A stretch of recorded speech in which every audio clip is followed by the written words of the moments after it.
Well, hey gang, how are you doing? Jonathan here for Tailhunter Sportfishing, and it's time once again for the Mexican Minute La Paz video fishing report, covering all of the fishing action for our Tailhunter Sportfishing fleet in La Paz, Baja, Mexico. Hope you're doing well. Thanks for checking in. This is going to cover all of the fishing action for the 8th of February through the 15th of February 2024. Wherever you are, hope you're doing well. Thanks so much for checking in. Thanks for spending time with us. And if you like what we're doing, please do us a big favor. Give us a thumbs up, a like, and don't forget to subscribe. Okay, not coming to you from La Paz. As a matter of fact, we are still on the road. Been on the road now for a little bit more than a month, doing our trade shows up and down and back and forth across the United States. We did Dallas, had a great show there in Dallas at the Safari Club show there. Then we went to Reno for the Wild Sheep Show. Just came back from Nashville, where at the Safari Club International, another spectacular show there.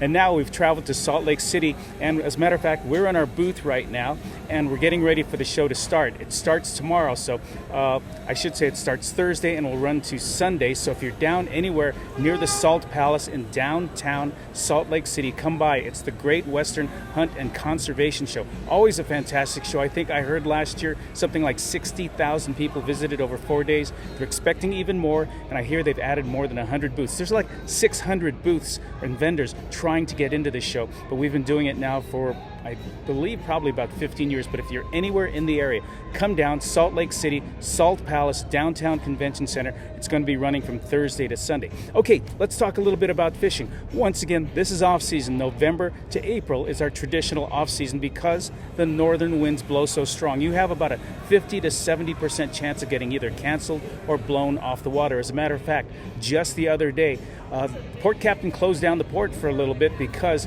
it was just so dangerous and treacherous to be out there on the water. You know, if you come down during the regular fishing season, our waters are flat. It's flatter than a lake. Sometimes it's so flat you can't tell where the ocean ends and the horizon begins. It is that flat, that calm. But this time of the year, if you had seen the bay the other day, nothing but white caps, nothing but big waves splashing on the cars driving along the Malecon. That's the difference between our season and our off season and the wintertime. You know, if you're, if there's storms up in the United States like there are now and there have been for the last couple of weeks, it's going to have an effect on things down south, all along the Baja, all along Mexico. And sure enough, the last couple of weeks have been very, very windy. And as I said a couple days ago, the port captain even had to close things down. That doesn't mean the fishing is bad. If you can find the window and look at the forecast or ask us for the extended forecast, I can look ahead and see which days might be better or worse. Now, for the days that have been good over the last couple of days since our last fish report, there have been about 3 days that were possible to get out. Not many people are fishing this time of the year, but you know, we get somebody who wants to go out for one day. They're down, they're sunbirds visiting from somewhere else, they're enjoying themselves, want to get out on the water, so we try to find them a good day to get out.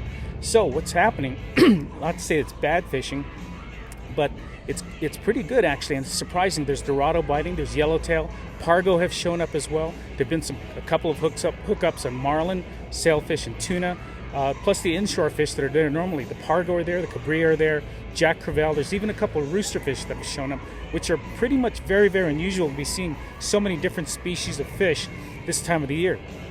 What we're seeing is, you know, it's not the regular sport fishers that are out, is mostly the commercial fishermen are giving me their reports as well as some of the locals, our local friends who are able to, you know, take a look at the weather conditions, see which days are going to be better or worse. So that's where we're really getting our reports.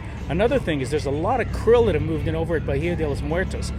This is what the whale sharks eat. This brings in a lot of nutrients, and it's actually turned the water a little, well, kind of pink, and it's brought in not only lots of bait fish, but also the predatory, the top of the apex fish are in as well. So that's why I think we're getting some species that we don't normally get this time of year. So anyway, that's going to be a quick wrap up on what's going on. A lot of people are starting to come in. A lot of the vendors are still setting up their booths, so it's a little bit noisy in here. I'm losing my voice a little bit as well. So just want to say hi, let you know what's going on. Check out the rest of the fish report. If you're anywhere, like I said, down in Salt Lake City, near the Salt Palace, we get people from probably 30 or 40 of the states coming to visit. If you're anywhere down here, come on down Thursday to Sunday, Salt Palace, Salt Lake City, for the Western Hunt and Conservation Show. In the meantime, I'm Jonathan for the Mexican Minute. You take care. God bless. Thanks for spending time with us. We'll catch you next week.